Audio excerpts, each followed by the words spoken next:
Who took his own life while in the care of Families SA. An inquest has heard Zane Chilcott was desperate to speak with his mother on the night he died, but wasn't allowed to make the call. By the time he was 13, a troubled young Zane Chilcott had been shunted to no less than 18 different homes. In October 2016, his lifeless body was found inside a Families SA residential facility. His father says his senseless death was entirely avoidable. Parents should die before their children, all right? They took him away when he was 2 and I haven't seen him since, only in the morgue. An inquest into his death has heard that on the night he died, a call to his mother went unanswered. He wanted to try again, but staff refused the request because it was his bedtime. It was 8:30. It was an hour and a half later when staff made the heartbreaking discovery during a routine room check. The teen had left one final message. "I don't want to be in care. I want to be with you, Mum. I always thought what it would be like if I lived with you and my sisters, always there when I wake up, and to say good morning, Mum, and good night, Mum. My Mum, it's not your fault. I did this. It's my choice.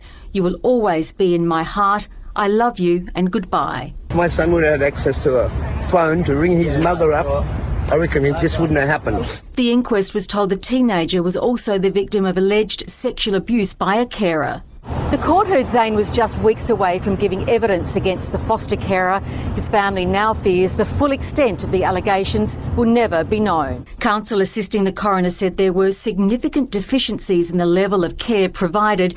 The department basically turned a blind eye to Zane and failed to make any inquiries about the suitability of his living environment. At the end of this, someone has to be held accountable. Deanna Williams, 7 News.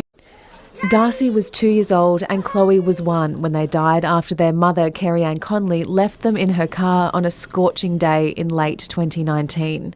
It haunts Darcy's father, Peter, every day. I am living every parent's worst nightmare. Conley has pleaded guilty to their manslaughter. Now the ABC can reveal the desperate warnings made to the Queensland government in the lead up to their deaths. Child safety could have prevented it. In the weeks before the sisters died, a doctor reported concerns to the Department of Child Safety that Darcy had been exposed to methamphetamines being smoked at her mother's house. Peter also reported that Conley had told him she'd fallen asleep on the couch, leaving Chloe in the car for hours. I don't know what else it takes to raise a red flag with child services. I'm really shocked at their actions. And I'm devastated that I don't have my babies anymore. The ABC can also reveal an investigation, which is yet to be publicly released, identified significant failures in the department's handling of the reports. The Queensland Family and Child Commission found Child Safety dismissed Peter's reports as being part of a custody dispute. I think someone's got a lot of questions to answer for. The investigation found a series of catastrophic missteps in this case, including that Child Safety should not have closed its file on the Conley family when it did, and that Queensland Police failed to tell the department of reports that in addition to using drugs, Conley was also a suspected dealer. The department and the Queensland Police Service both declined to comment for legal reasons. Peter wants a Royal Commission-style inquiry to make change and try to prevent more children dying. I'd give anything to have them here today. I mean, they'd both be in school. Who wants to miss that? I did. A call for change to come from Darcy and Chloe's senseless and preventable deaths. Alexandra Blucher, ABC News. An innocent child let down by a system designed to protect him. Nobody could possibly read the report that was handed down today and not feel sick to the stomach. Mason Jet Lee was known to the Child Safety Department by the time he turned 1. Almost a year later, in June 2016, the toddler died a slow and painful death after being punched in the abdomen by his stepfather, William O'Sullivan. He and Mason's mother have been convicted of manslaughter and child cruelty. In handing down her findings, the Deputy State Coroner was scathing, describing the handling of Mason's case as a failure in nearly every possible way. The department failed in its duty to protect Mason from the risk of serious harm that he faced in the months prior to his death. We have had to take a very long, hard and detailed look at what happened. It's why we had 3 separate independent reviews. This shows systemic failures, and the fact that recommendations of the Carmody Commission of Inquiry were ignored is just disgusting. Ms Bentley found that between March and June 2016, Mason should have been seen by child safety officers 12 times. Instead, he was cited once for about 5 minutes. Had anyone from the department seen Mason in the weeks before his death, they could have saved his life. The report found the day before Mason was found dead, a neighbour told a child safety officer the boy was being held hostage by his stepfather, but the employee took no action and went home. Mason's death sparked calls for change, and Miss Bentley acknowledged major reforms have already been implemented. But she's also recommended allowing doctors to escalate a case where they disagree with a decision by the department relating to discharging a child from hospital, that the department provides information to police in a timely manner, and adoption be genuinely considered as an option when deciding where to place a child in out-of-home care. A previous investigation found 21 department employees involved in Mason's case failed to carry out their duties appropriately, but no one was sacked. Some were disciplined internally. The government is considering the recommendations. Ashley Stevenson, ABC News, Brisbane.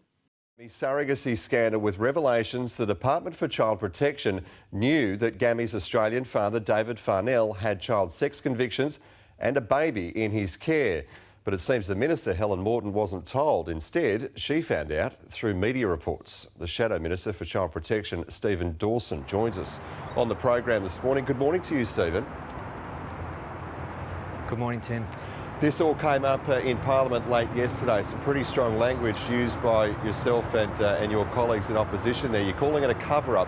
Exactly how is this a cover-up? Look, this is a shocking revelation, Tim. The fact that the Department for Child Protection knew since the 15th of May this year that convicted pedophile David Farnell had a baby in his care, yet chose to tell nobody and in fact didn't seem to investigate properly. We know now that once this story fully blew in August, journos were able to find this man and were able to work out that he was a convicted pedophile, yet the department didn't do the same level of investigation and didn't choose to tell us when the case became public that this man had convictions for being a pedophile. All right, so has there been any explanation forthcoming from the department at this point? There's been nothing from the department and nothing from the Minister. Now, we're not quite clear at this stage when the Minister first became aware of this issue. I know from my time in the Minister for Child Protection's office previously that if this had happened under our regime, the department would have told the Minister, and my Minister would have insisted the department track this man down and make sure this baby's safe. That didn't happen in this case. We're not sure if the department did tell the Minister, but if they did, she deserves to explain that to the general public, and she should quit. We can have no confidence in this department, no confidence in the fact that they should be looking after children and protecting them. Could I ask though, this is my understanding at least, regardless of what you think about the morality around this, being a convicted pedophile does not exclude you from becoming a parent. So can you describe to us just what exactly the obligation is for the Department for Child Protection in this instance? Well, the department has a role to protect vulnerable children. Now, they had a report in May to say a convicted pedophile has suddenly got a newborn baby in his care. They owed it to that baby to investigate, to find out where the baby came from, whose baby it was, and ensure that the baby was safe. They owed it to us to do their job, and in this case, they didn't do their job. Okay, so, and is that a legal obligation for that department to actually follow up on the child's welfare? And given the fairly unique circumstances here where they've entered into an international surrogacy arrangement, what could they actually have done? Well, what they could have done is investigated properly. They didn't in this case. So normally the department gets reports from a range of places, maybe the police, maybe the public. In this case, it's a convicted pedophile. They should have investigated and made sure they were aware of where this child came from and whether it was safe. I mean, bear in mind, it wasn't until months later that it came out that baby Gammy was involved, and there was a whole nother story in relation to this. But leaving that aside, they should have made sure, they should have investigated to see whether the report was in fact true, where this baby came from, and ensured that the baby was safe. I mean, we're now at the end of September, and the department still can't tell us that this baby is safe. They're still doing a care and protection, survey or report, and that's not good enough. There's lots of public interest in this case. We need to know it's safe. Yeah, no doubt about that. Plenty of public interest in this one. We will watch the next developments with interest. Stephen Dawson, appreciate your time this morning. Thank you, Tim. I wouldn't really grasp the idea that this was a bad thing or what was happening was wrong. When Isabella Mills was 2 years old, the Queensland government sent her to live with a pedophile. Her foster father, the man she knew as Dad, abused her for years. He would get me to do all sorts of different activities, move in different positions in different places, and would just take pictures of my body as he pleased. When she reached her teens, Isabella was sent to live with another carer. But rather than save her from the abuse, it escalated. He raped her regularly, in the shower and at his gym. He would sit in his office and then he would start playing porn really loudly so I could hear all the moaning and whatnot. And then that would be my cue to come into the office. She alerted the Department of Children and Youth Justice to non-sexual abuse, but its investigation was abandoned. Isabella was never told why. At 16, she went to the police, and both men were charged with rape and child sex offences. The men themselves failed me. But I also think that child safety is also at fault as well. The ABC sought a response from the department involved in Isabella's case, but only received this broad statement in reply. The Queensland Government has zero tolerance for child sexual abuse, and our staff are trained to identify and deal with it. Their staff is definitely not trained to identify sexual abuse.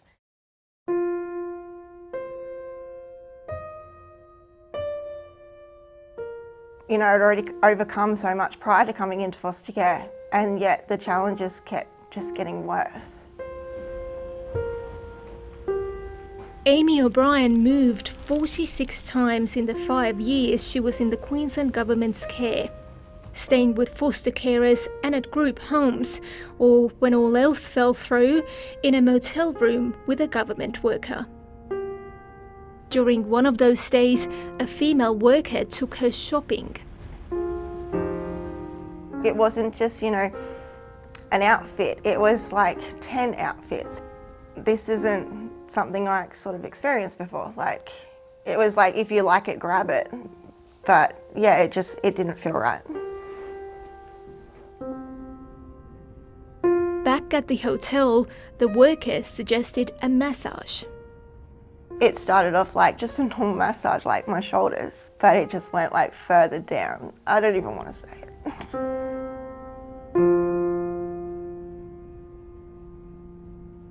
The department's response: to give the worker more training. We treat very seriously any allegations of sexual abuse made by a young person about a carer, and we respond to these allegations jointly with police. I spoke to police last week and no report was ever made to them. So that's my response to that. The devastating failures of the child protection system aren't confined to one city or one state. The hundreds of people who came forward as part of a nationwide ABC investigation represent every state and territory. Shockingly, 200 of those most concerned about the failings are current and former workers. I just felt I had to say something. I had to stand up. I'd seen too much. Until recently, Megan Beveridge worked in group homes in South Australia. She remembers 3 young siblings. The youngest, a little girl, was exhibiting sexualised behaviour. I was told by a senior that it's the culture and it always happens in Aboriginal households. A colleague later found the girl being raped by her brother. I didn't even see the young girl get counselling. The racism that I have never encountered anywhere before at that level is rife in the department. I have heard Indigenous people referred to as monkeys by staff members. Beverly Bell left her job as a caseworker in 2018. She says staff at Tasmania's Department of Communities frequently engaged in an illegal practice, presenting courts with documents copy-pasted from the files of other children. Well, it's the same as if you got up in the witness box and lied in court. The department says court documents relate to the specific children, but some information pertaining to a sibling group may be replicated. I think the public image is more important to this department than it is to caring for children. Cora Ingram worked for the New South Wales Department of Communities and Justice until 2018. She was a caseworker, a manager, and a policy advisor to a former minister. She says the statistics around child protection cases are fudged. It's all about being able to say to the Ombudsman and the Children's Guardian that look at all these figures, look at all these reports that have been, investigated, when a lot of them haven't been investigated. They've just had a case file opened, and that's about it. The department said they're transparent, condemned racism and focused on keeping children safe. Some reported a drop in the number of young people in care. Recent improvements include legal changes to protect children, more training, better funding, and efforts to place Aboriginal children with kin. We have to be held accountable. We're essentially becoming their parents. Are Australia's children safe in the department's care? No. Perhaps a Royal Commission would be the best answer.